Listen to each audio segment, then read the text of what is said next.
Hello बच्चों, स्वागत है आपके अपने चैनल पी गुरु मंत्रा में।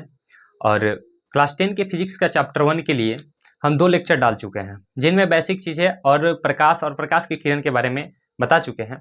आज हम बताने वाले हैं प्रकाश के प्रवर्तन के बारे में। ठीक है, तो प्रकाश का प्रवर्तन क्या होता है, यानी प्रकाश जब किसी सतह से टकराती है और टकराकर उसी माध्यम में लौट जाती है, उसे हम लोग क्या कहते हैं, प्रकाश का प्रवर्तन कहते हैं, है ना। प्रकाश का प्रवर्तन देखिए कैसे होता है। यहाँ से प्रकाश आया और यह इस सतह से टकराया और टकरा के इसी माध्यम में लौट जाता है, इसी को हम लोग क्या कहते हैं, प्रकाश का परावर्तन कहते हैं। ठीक है, परावर्तन 2 तरह के होते हैं। पहला क्या होता है, नियमित परावर्तन, नियमित परावर्तन। और दूसरा क्या होता है, अनियमित परावर्तन।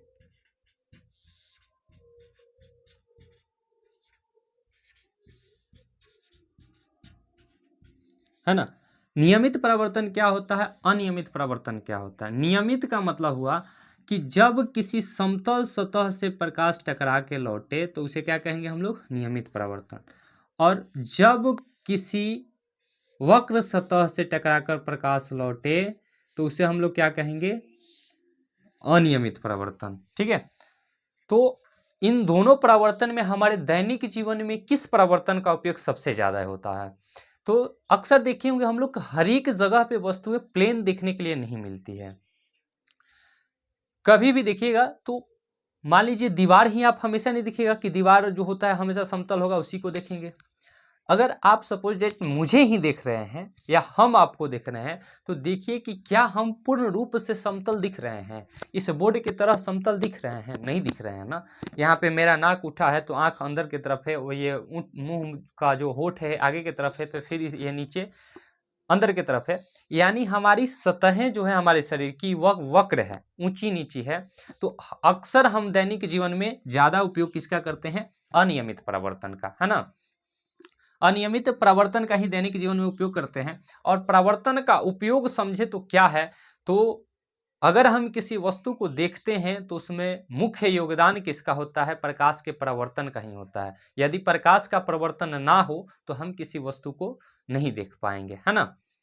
क्योंकि जब किसी वस्तु को देखते हैं तो प्रकाश उस वस्तु से टकराती है और टकरा कर फिर हमारी आंखों तक आती है, तभी हम किसी वस्तु को देख पाते हैं।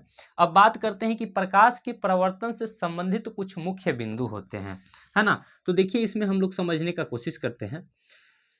देखिए प्रकाश किस एक सतह से टकराई और टकरा के वापस लौट गई, है ना।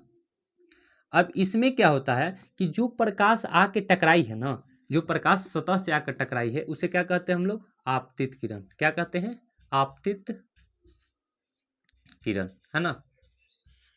और जो लौट गई है उसे क्या कहते हैं हम लोग, परावर्तित किरण, परावर्तित किरण।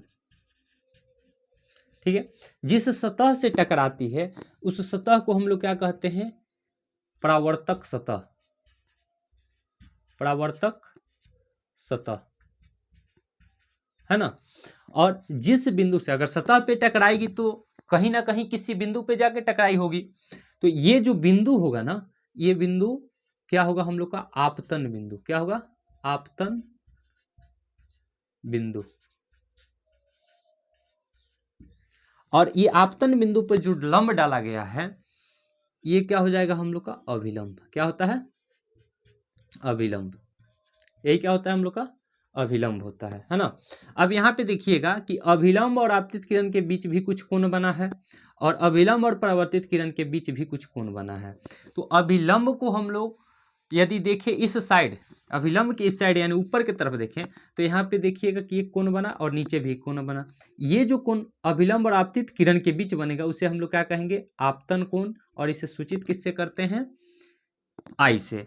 और नीचे जो कोण बना है अभिलंब और परावर्तित किरण के बीच, ये कोण क्या होता है हम लोग का, परावर्तन कोण। और इससे सूचित किससे करते हैं हम लोग, आर से। अब बातें करते हैं क्या कि अपवर्तन परावर्तन जो होता है इसमें ये पॉइंट जो है इसको क्या क्या कहेंगे। तो जो प्रकाश की किरण आपतित होती है उसे क्या कहेंगे, आपतित किरण। जो टकरा के लौटती है उसे क्या कहेंगे, परावर्तित किरण। और आपतित किरण सतह के जिस बिंदु पर टकराती है उसे क्या कहते हैं हम लोग? आपतन बिंदु। और जिस सतह से परावर्तन होता है उसे क्या कहेंगे हम लोग? परावर्तक सतह। और आपतन बिंदु पर जो लंब डाला जाता है उसे हम लोग क्या कहते हैं? अभिलंब कहते हैं ना। अब बात करते हैं कि एक नियम जो होता है परावर्तन का नियम, वो क्या होता है? परावर्तन का नियम क्या होता है? तो पहला नियम होता है कि कोण आई जो होता है यानी आपतन कोण किसके बराबर होता है? कोण आर के बराबर होता है। और दूसरा जो होता है, तो दूसरा क्या होता है हम लोग का कि ये तीनों यानी आपतित किरण और आपतन बिंदु पर डाला गया लंब और ये जो परावर्तित किरण होती है, तीनों एक ही तल में होते हैं। ये आपको दिख भी रहा है। तो क्या हो जाएगा? आपतित किरण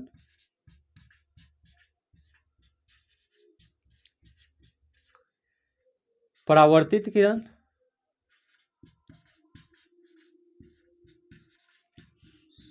और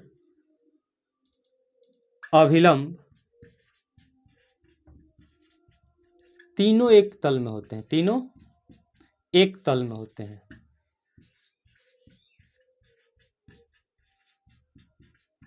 तीनों एक तल में होते हैं, है ना। तो आज के लिए बस इतना ही सा पॉइंट था आपके लिए, ठीक है। तो आशा करते हैं कि ये पॉइंट और ये जो भी टॉपिक है आपको समझ में आई होगी और अच्छा लगे ये वीडियो तो अपने दोस्तों के पास भी शेयर कीजिएगा और चैनल से सब्सक्राइब करके जुड़ जाइएगा ताकि जब भी वीडियो हम डालें तो आपके पास नोटिफिकेशन पहुंचे और आप इस कंटेंट का, इस लेक्चर का फ़ायदा उठा सकें। Thank you. फिर मिलते हैं नेक्स्ट वीडियो में।